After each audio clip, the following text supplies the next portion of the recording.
tudo bem com vocês? O assunto que nós vamos estudar hoje é o comando do corpo. Está aí no seu livro, no capítulo 7. O comando do corpo. Vamos começar explicando sobre o sistema nervoso central. Nós temos o sistema nervoso central e o sistema nervoso periférico. Vamos começar pelo sistema nervoso central. Então, o sistema nervoso central, ele é formado pelo encéfalo e pela medula. O encéfalo compreende o cérebro, o cerebelo e o bulbo e está localizado dentro do crânio. A medula está localizada na coluna vertebral. E tudo isso está interligado pelos nervos. E o que são nervos? Nervos é uma reunião de várias fibras nervosas. Continuando aqui, vamos ver qual é a diferença entre crânio, encéfalo e cérebro. Será que existe uma diferença entre essas três palavras? Crânio, encéfalo e cérebro? Sim, claro que existe. Crânio é uma caixa óssea, tá? E dentro dele está o nosso cérebro. Então, crânio é a caixa óssea, que dentro está o cérebro. Encéfalo é o que é a junção do cérebro, cerebelo e bulbo. E cérebro é o maior órgão do encéfalo. Então, se o encéfalo compreende esses três, cérebro, cerebelo e bulbo, o cérebro é o maior órgão do encéfalo e automaticamente ocupa uma maior parte dentro do nosso cérebro. Os órgãos do sistema nervoso central são os mais protegidos do nosso organismo, porque eles são muito importantes. Então, quanto mais importantes eles são, mais protegidos eles têm que ser. Então, os órgãos do sistema nervoso são os mais protegidos entre todos os outros órgãos do nosso corpo. O encéfalo e a medula são envolvidos por três membranas que aumentam a sua proteção. Além da proteção natural que esses órgãos já têm, o encéfalo e a medula têm três capas, protetoras, chamadas de meninges. Agora eu vou falar sobre o sistema nervoso periférico. Essa palavra periférico, que está ao redor, Ele é formado por 12 pares de nervos cranianos, tá? Que saem do encéfalo. Tem craniano, tem a ver com crânio. Que dentro nós temos o encéfalo. Então, o sistema nervoso periférico é formado por 12 pares de nervos cranianos e 31 pares de nervos raquidianos. Essa palavra raquidiano vem de medula ou espinhal, tá? Então, são 12 pares de nervos cranianos e 31 pares de nervos raquidianos, que partem da medula. E o sistema nervoso periférico divide-se em dois grupos: o sistema nervoso autônomo e o sistema nervoso voluntário. O sistema nervoso autônomo é aquele que atua mesmo que eu não tenha vontade, mesmo que não seja da minha vontade que ele funcione, ele vai funcionar porque é algo que é necessário. Por exemplo, os batimentos cardíacos. Eu estou aqui falando com vocês, meu coração está batendo, está tendo batimentos cardíacos, mesmo que eu não queira. Eu não posso simplesmente parar agora e pensar, eu não quero mais que o coração bata. Não é o meu pensamento que vai fazer o coração parar de bater. Então, essa ação dos batimentos cardíacos se encaixa perfeitamente dentro do sistema nervoso periférico autônomo. Ele tem autonomia de bater a hora que ele quiser, ou seja, o tempo em que a pessoa está com vida. E também, um outro exemplo é os movimentos que são feitos durante a digestão. Quando nós começamos a digestão, ao alimento entrar pela boca, passar por todo o processo. Então, essa máquina do corpo, ela está trabalhando. Querendo ou não, ao me alimentar, ela vai estar funcionando. Então, isso faz parte do sistema nervoso periférico autônomo. Já o sistema nervoso periférico central, sistema nervoso periférico, ele é voluntário. Ou seja, ele vai fazer de acordo com a minha vontade, tá? Então, eu estou aqui, eu posso falar com vocês parada. Eu quis parar. Mas eu posso falar com vocês gesticulando, movimentando as mãos, andando de um lado para o outro. Ou seja, eu estou querendo fazer esses movimentos. Então, estar participando disso, o sistema nervoso periférico voluntário. Agora eu vou falar de alguns pontos importantes sobre esse assunto do comando do corpo. Primeiro ponto: as células que formam o sistema nervoso central são chamados neurônios. Entre um neurônio e outro existe um microespaço, e esse microespaço chama-se sinapse. Um neurônio transmite um impulso nervoso para o outro através de uma ação chamada neurotransmissores. Então, um neurônio transmite um impulso para o outro através dos neurotransmissores. Nervos. O que são os nervos? São fios em forma de feixe. Podemos até comparar os nervos com aqueles cabos de linha telefônica. São vários fiozinhos menores dentro, que nós chamamos de feixe, encapado por um fio,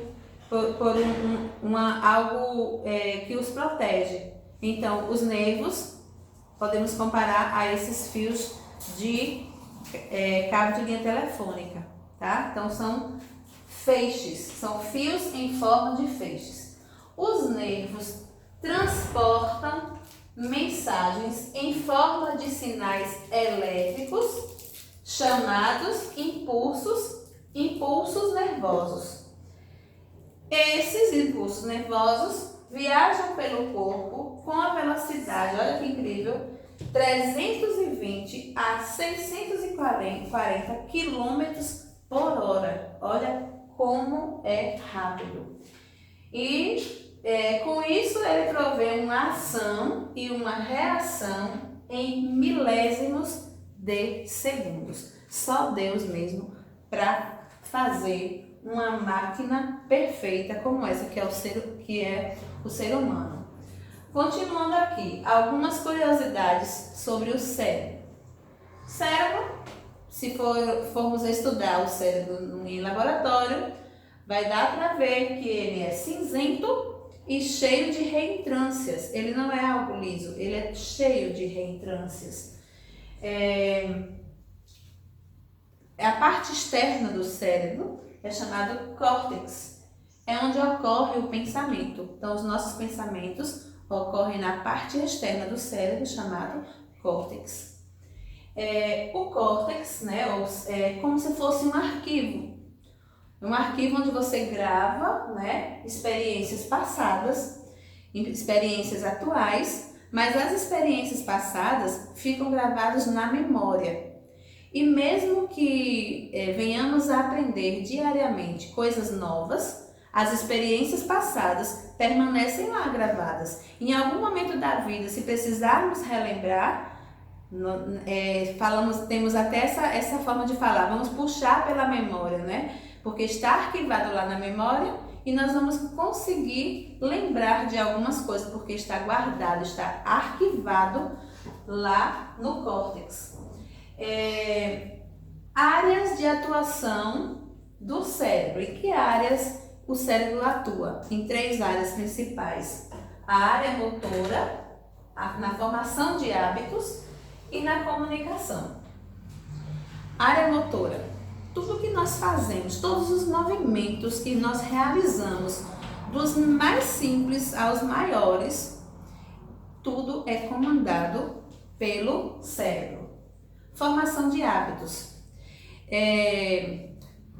Diariamente, nós podemos fazer algumas coisas que vamos formando o hábito com aquilo. A criança, por exemplo, ela forma hábitos muito mais fácil, muito mais rápido do que um adulto. A criança pega as coisas, rápido. Então, muitas coisas, quando aprendemos quando criança, é bem melhor. Quando se aprende a dirigir mais novo, é melhor do que quando aprende a dirigir uma certa idade. Por quê? Porque ele consegue formar hábitos de uma forma mais rápida, de uma forma mais eficaz. E como é que acontece isso? Vamos supor que eu precise pular corda. E eu ainda não sei pular corda. Isso é só um exemplo, tá, gente? Porque eu sei pular corda. Mas eu comecei a aprender ali a pular corda e eu vou desenvolvendo esse hábito aos poucos. A próxima vez, se eu for pular corda amanhã, pela segunda vez, eu já vou pular melhor do que hoje. Se eu for pular depois de amanhã, se eu for fazendo isso uma rotina, vai chegar um momento que eu vou saber pular corda muito bem. Ou seja, eu estou formando um hábito. Então, o cérebro forma hábitos e cada vez esse hábito você vai conseguindo realizar de uma forma melhor e mais rápida. Porém, essa formação de hábitos, ele pode ser hábitos positivos e hábitos negativos. Quando uma criança forma hábitos positivos, logo no início da sua infância, ele vai levar e vai carregar esses hábitos positivos para o resto da sua vida. Quando ele forma hábitos negativos, ele aprende coisas erradas, há uma probabilidade muito grande dele continuar fazendo isso quando for maior, mais velho, porque ele formou um hábito, vai estar condicionado àquilo, entenderam? Uma outra área de atuação do cérebro é a comunicação. Nós somos seres humanos que nos comunicamos, entre si, e toda essa nossa comunicação, seja ela verbal ou não, ela está sendo aqui, tudo sendo comandado pelo nosso cérebro. Agora vamos ver sobre o cerebelo. O cerebelo é uma parte do encéfalo que eu falei lá no início, logo no início da aula, Cérebro, cerebelo e bulbo. Esses três órgãos formam o encéfalo.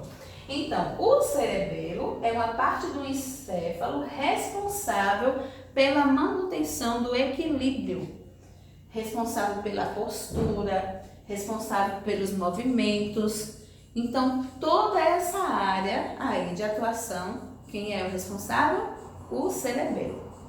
Vamos falar um exemplo aqui. Imagine uma pessoa que tomou bebida alcoólica, exagerou e agora essa pessoa não consegue mais andar como antes. Ele fica andando cambaleando, desequilibrando. Qual foi a área afetada por essa bebida alcoólica?